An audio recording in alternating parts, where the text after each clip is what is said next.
Yang saya hormati Majelis Hakim yang mulia, hadirin sekalian yang terhormat, Assalamualaikum warahmatullahi wabarakatuh. Salam sehat untuk semuanya. Yang mulia, selama saya mengamati proses pemilu tahun 2024 ini, saya melihat bahwa Presiden Jokowi menempati posisi dan peran yang sangat sentral dalam pemilu 2024. Dan karena itu kemudian saya membangun argumen bahwa pemerintah Indonesia di bawah Presiden Jokowi memiliki suatu desain tertentu untuk memenangkan calon yang didukungnya. Jadi pertama saya ingin berangkat dari dua argumen utama saya. Yang pertama adalah pemerintah Jokowi menjalankan suatu desain sistematis untuk mempengaruhi perilaku pemilih atau voting behavior untuk memenangkan paslon nomor 2. Dan dalam konteks desain itu, faktor penting atau variabel penting di dalam desain itu adalah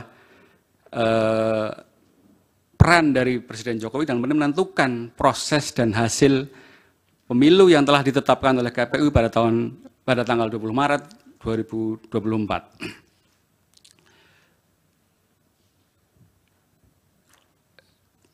Saya menduga bahwa kenapa Jokowi memiliki peran sentral dalam pemilu tahun 2024 itu adalah sebuah strategi pemenangan yang disusun oleh tim pemenangan 02. Yang dalam hal ini menurut saya mereka mendasarkan pada berbagai hasil survei politik yang dalam kurun waktu pemilu sejak tahun 1999 sampai tahun 2019 ini, itu secara konsisten ada dua variabel utama yang mempengaruhi perilaku pemilih. Saya tidak mengatakan bahwa variabel-variabel lain tidak penting, tapi dua variabel ini oleh para peneliti, oleh lembaga-lembaga survei, ditempatkan sebagai variabel yang sangat penting dan berpengaruh. Dua variabel itu adalah variabel kondisi atau kinerja ekonomi nasional dan variabel kepemimpinan atau leadership atau juga sering disebut dengan ketokohan dari calon petahana. Yang pertama, variabel kondisi ekonomi nasional kita. Secara umum, secara global, dalam banyak pemilu di berbagai negara, ketika kondisi ekonomi itu stabil, tidak ada gejolak ekonomi yang berarti, tidak ada krisis ekonomi, itu akan membawa pada suatu generalized perception di kalangan masyarakat bahwa kondisinya baik-baik saja, sehingga mereka akan cenderung untuk mengarahkan pilihannya pada calon petahana. Dan di Indonesia, meskipun kita mengalami COVID-19 pada tahun 2020 sampai 2022, kita melihat bahwa pemerintah Indonesia relatif mampu mengendalikan dan bahkan kemudian secara perlahan mampu memulihkan, merecovery ekonomi dari terpaan krisis dan pandemi COVID-19. Karena itu kemudian secara ekonomi nasional kecenderungannya bahwa warga pemilih itu akan cenderung pada petahana atau pada pemerintah atau yang didukung oleh pemerintah yang berkuasa. Yang kedua adalah variabel kepemimpinan atau ketokohan. Nah, dari pemilu tahun 1999 sampai pemilu tahun 2014 misalnya, ketokohan menjadi satu variabel yang sangat dipertimbangkan oleh pemilih ketika mereka menentukan pilihannya di TPS, gitu ya. Dan kita bisa melihat capaian yang dimiliki oleh Presiden SBY tahun 2004 dan tahun 2014, kemudian Presiden Jokowi tahun 2014, 2019, itu semuanya menunjukkan bahwa keduanya memiliki ketokohan yang luar biasa, ketokohan yang kuat, yang kemudian direkognisi oleh para pemilih dan kemudian dipilih sebagai presiden. Terkait khusus dengan Presiden Jokowi, saya kira kita semua sudah sering melihat berbagai penggambaran ketokohan dari Jokowi sebagai figur tokoh yang sederhana, yang baik hati, yang peduli, atau sering juga disebut dengan pro rakyat, yang populis, suka terjun ke masyarakat dengan cara belusuan, dan sebagainya. Semuanya menunjukkan bahwa tokoh Jokowi adalah figur yang merakyat, yang kuat di benak pikiran para pemilih. Karena itu kemudian saya berhipotesa bahwa kalau seandainya Undang-Undang Dasar kita memungkinkan 3 periode dan Pak Jokowi itu maju kembali, saya menduga beliau tidak susah untuk menang kembali. Dan saya kira juga menduga bahwa ketika kemudian Presiden Jokowi mengendorse salah satu paslon, maka kemungkinan yang di-endorse juga akan mudah dalam memenangkan kompetisi pemilu tahun 2024. Saya ingin fokus pada figur Presiden Jokowi sebagai sebuah kunci kemenangan.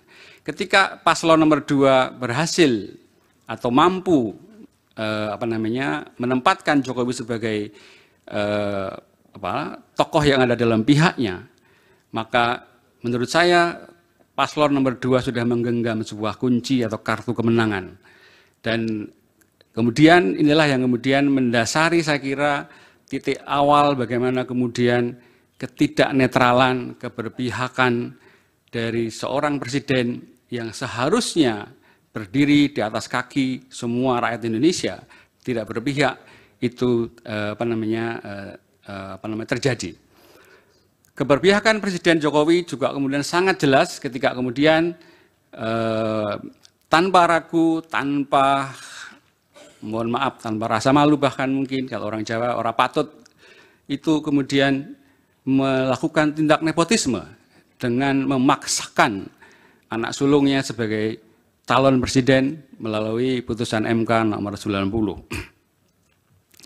Nah, kemudian ketika kemudian strategi pemenangan ini sudah firm, maka kemudian saya melihat bahwa pemerintahan Presiden Jokowi melakukan serangkaian tindakan-tindakan politik untuk memenangkan paslon nomor 2. Yang pertama dan sudah sering sekali disampaikan di dalam forum ini adalah kebijakan dan implementasi penyaluran bansos. Pada titik ini saya ingin menambahkan bahwa bansos bagi warga, bagi pemilih itu memberikan suatu rasa aman. Karena pada umumnya penerima bansos adalah mereka yang dalam kondisi ekonomi yang rentan. Dan ketika kerentanan itu dilindungi oleh suatu penggelontoran bansos, maka rasa aman itu akan muncul. Kenapa rasa aman? Karena kita hidup dalam sebuah sistem kapitalistik, di mana persaingan dan akumulasi kapital sangat terasa sekali, sangat ditekankan, dan dalam konteks persaingan itu akan ada banyak pihak yang tersingkir, yang tereksklusi, yang kalah. Dan negara seharusnya memang hadir untuk melindungi mereka-mereka yang kalah ini. Kelompok menengah bawah adalah mereka yang biasanya tersingkir oleh sistem kompetisi ini. Celakanya kemudian adalah bahwa sistem perlindungan ini kemudian disalahgunakan untuk pemenangan pemilu. Kedua adalah upaya-upaya untuk menguatkan citra Presiden Jokowi. Dan ini saya kira sangat jelas dilakukan melalui berbagai kebijakan, terutama melalui berbagai propaganda, melalui berbagai siaran dalam media-media sosial, televisi, dan seterusnya. Yang ketiga adalah pelanggengan hegemoni kekuasaan Jokowi. Hegemoni yang dilakukan oleh Presiden Jokowi tidak dengan cara yang represif, tapi dengan cara yang halus dan intens. Apa yang seringkali disampaikan oleh para ahli sebagai praktek New Developmentalism atau pembangunanisme baru sebagai sebuah mantra, sebagai sebuah ideologi pembangunan oleh Presiden Jokowi, itu sebuah ideologisasi pembangunan yang relatif diterima oleh banyak pihak. Dan kunci dari pembangunan ekonomi Indonesia saya kira juga terletak pada ideologi pembangunan seperti itu. Sudah 10 menit, mungkin langsung kesimpulan. Baik, terima kasih Yang Mulia. Dan terakhir adalah cara yang ditempuh oleh Jokowi adalah melalui mobilisasi alat dan aparat negara. Kita tahu dalam sistem presidensial, presiden memiliki kekuasaan yang sangat besar, kepala pemerintahan dan sekaligus kepala negara, dan setiap perintah yang dia berikan, entah itu eksplisit, simbolik, maupun implisit, itu akan diikuti oleh gerak oleh semua aparat negara di bawahnya. Saya kira demikian yang saya sampaikan sebagai pengantar yang mulia. Terima kasih. Dari pemohon, ada yang diperdalam? Akan memperdalam melalui Saudara Roni Talapesi dan Saudara Tama Langkun yang mulia. Terima kasih. Silakan Pak Roni. Terima kasih mulia. Dari pemaparan ahli menyampaikan terkait dengan grand design dari Presiden Joko Widodo yang mempengaruhi perilaku pemilih untuk pemenangan paslon 02. Saudara ahli, pertanyaan saya, mengapa Presiden Joko Widodo memegang peran sentral dalam kemenangan paslon 02? Padahal Presiden Joko Widodo bukanlah kontestan dalam Pilpres 2024. Apakah ini karena Saudara Gibran adalah anak dari Presiden Joko Widodo? Yang kedua, apakah yang menyebabkan penurunan suara calon Presiden 03 di dalam basis-basis PDI Perjuangan seperti di Bali, Jawa Tengah, Sumut, NTT, dan lainnya, karena ini merupakan anomali? Apakah ini kaitannya dengan grand design dari pemerintah melalui contohnya bansos ataupun intimidasi ataupun netralitas aparat? Yang ketiga, seberapa signifikan ketidaknetralan keberpihakan Presiden Joko Widodo kepada paslon 02 terhadap mobilitas konsolidasi kekuasaan yang memenangkan paslon 02? Pertanyaan selanjutnya dilanjutkan oleh rekan saya, Saudara Tama. Silakan. Terima kasih yang mulia. Saudara ahli, terkait dengan pertanyaan yang saya ajukan adalah saya minta pandangan akademik saudara terkait dengan kepuasan masyarakat terhadap pemerintahan Pak Joko Widodo yang kemudian dianggap berimbas hanya kepada pasangan 02.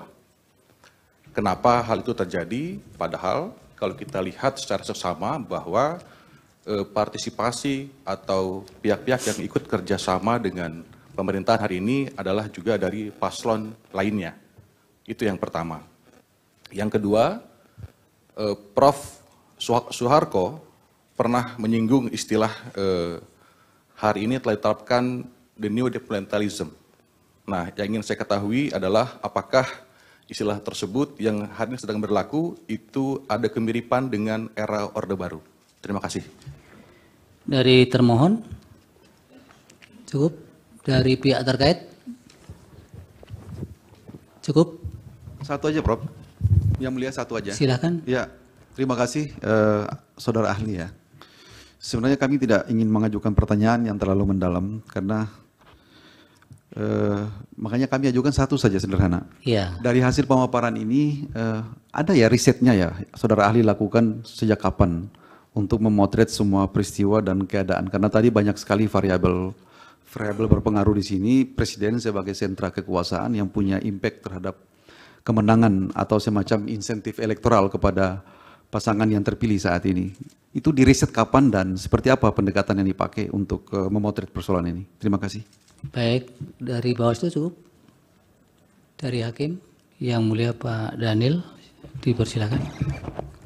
Baik, terima kasih yang mulia Pak Ketua. Ahli mungkin bisa membantu memberikan pengayaan dalam kaitan dengan peran presiden ya. Kalau tadi ahli menguraikan bahwa ada sekitar 70% tingkat kepuasan masyarakat. Dalam proses pemilu, 2 pemilu sebelumnya, ini ada anomali karena gini, 2 pemilu sebelumnya, baik di Sumatera Barat maupun di Aceh, itu dimenangkan oleh Pak Prabowo. Sebaliknya justru pemilu sekarang, itu di 2 tempat itu Pak Prabowo tidak menang. Nah ini ada anomali, kira-kira faktor apa? Apakah ada signifikan dengan faktor figur atau ada faktor-faktor lainnya? Terima kasih. Baik, silakan dijawab singkat-singkat. Baik, terima kasih Yang Mulia. Terima kasih atas pertanyaan-pertanyaannya. Yang pertama dari pemohon, memang secara legal formal Presiden Jokowi bukan petahana. Tapi ketika dia berpihak, ketika dia tidak netral, ketika dia memaksakan anaknya untuk menjadi cawapres, secara real politik itu adalah petahana menurut saya. Apalagi juga kemudian Prabowo Subianto adalah Menteri Pertahanannya. Jadi dalam hal ini saya lihat ketika Jokowi misalnya turun ke masyarakat membagi-bagikan bansos, ya dalam persepsi publik saya kira dia adalah bagian dari petahana. Karena itu kemudian saya kira sangat jelas bahwa kemudian ketika terjadi penurunan suara di beberapa provinsi, katakanlah misalnya di Jawa Tengah, itu karena memang tindakan Pak Jokowi untuk turun ke masyarakat, membagi-bagi bansos, tampil di hadapan rakyat, berinteraksi dengan rakyat,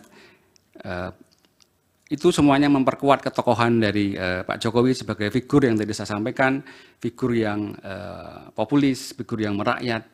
Dan ketika kemudian dengan gerakan-gerakan atau mimik simbolik yang mengatakan dukunglah mungkin paslon nomor 2, saya kira preferensi pemilih akan terpengaruh ke sana. Jadi saya kira kenapa suara di lumbung nomor 3 itu turun, saya kira karena memang by design tim pemenangan 02 melalui Pak Jokowi itu memang intensif melakukan upaya-upaya turun ke masyarakat, dan kemudian dia hadir. Dia ingin menunjukkan bahwa Presiden peduli pada rakyat bawah dan seterusnya. Saya kira sangat signifikan bagaimana kerjaan antara lain Presiden Jokowi itu pada mobilisasi dan kemudian berimplikasi pada kemenangan dari kubu 02. Ya. Karena sekali lagi tadi saya katakan bahwa Presiden kita adalah orang yang sangat powerful. Secara legal formal dia kepala pemerintahan, kepala negara, dan juga kita lihat bahwa hampir semua kekuatan politik di negeri ini, kalau itu bisa ditunjukkan di DPR, semua sudah ada pada kubu Pak Jokowi. Jadi hampir-hampir tidak ada kekuatan pengimbang atau kekuatan oposisi. Jadi ketika Pak Presiden Jokowi ingin menjalankan berbagai upaya untuk memenangkan, maka saya kira tidak akan terlalu sulit untuk memberikan perintah, entah itu eksplisit, implisit, maupun mungkin secara simbolik. Saya ingin katakan Pak Jokowi adalah orang Jawa dan dia seringkali memainkan bentuk komunikasi yang simbolik, ya, yang tidak langsung, tapi bagi orang Jawa pesannya cukup jelas bahwa arah dukungannya adalah ke 02. Pertanyaan dari pemohon tentang kepuasan pemerintah dari Jokowi. Pihak terkait, Pak. Dari pemohon yang lain ya, silakan. Masih lanjut. Oke, maaf tadi dari Pak Tama belum sempat saya jawab. Ya. Jadi dengan endorsement ke 02 itu kemudian kepuasan dari masyarakat terhadap kondisi ekonomi kita itu kemudian dengan sendirinya mengalir pada 02. Tentang New Developmentalism, saya kira ada kemiripan dengan apa yang diterapkan pada masa Orde Baru. Pada masa Orde Baru kita mengenal istilah pembangunanisme. Pada era sekarang kita mengenal pembangunanisme baru. Saya kira upaya-upaya untuk memperkuat, mendorong pembangunan infrastruktur, hilirisasi, penggencaran atau penguatan upaya-upaya diregulasi, itu semuanya adalah bentuk-bentuk dari New Developmentalism. Dan saya kira hal-hal ini menjadi wacana yang terus didiseminasikan melalui berbagai media kita. Jadi ada kemiripan, tapi ada semacam bentuk revisi baru karena konteksnya kita hidup dalam sebuah tatanan ekonomi global yang bercorak kapitalisme global. Kemudian yang dari pihak terkait dari Saudara Farid, kalau saya nggak salah, Fahri, maaf. Kalau Anda bertanya mengenai apa riset yang saya lakukan, terus terang saya belum melakukan riset secara langsung dan saya sedang memulainya itu. Tapi saya tadi mendasarkan pada riset-riset yang dilakukan oleh terus terang saya mengutip dari buku-buku dari Saiful Mujani, William Liddell, dan Kusrido Ambardi yang dalam 2 bukunya itu sangat jelas menggambarkan tentang pentingnya 2 variabel tadi itu. Dan hasil pemilu tahun 2024 ini juga memantik banyak akademisi untuk berupaya memahami, menjelaskan kenapa kemudian kondisinya bisa seperti ini dan itu mengancam pada masa depan demokrasi kita. Saya kira kami di perguruan tinggi tergerak kembali untuk mengikuti, karena selama ini riset-riset terkait itu banyak dilakukan oleh teman-teman di lembaga-lembaga survei, dan perguruan tinggi terus terang agak ya sudah yang tertinggal. lain. Bapak kan belum melakukan riset itu ya dari Ya, hakim tadi. sedang bersiap-siap menuju ke sana, Yang Mulia. Baik. Yang dari hakim, Pak? Yang dari Pak Hakim, Pak Yang Mulia, Pak Daniel, saya kira ada anomali di Sumatera Barat dan di Aceh, tapi justru itu memperkuat tentang variabel ketokohan. Variabel ketokohan di pemilu 2019 ketika Prabowo menang di sana, saya kira cukup kuat karena afiliasi atau identiti yang dibangun oleh Pak Prabowo saya kira mengarah pada afiliasi Muslim ya.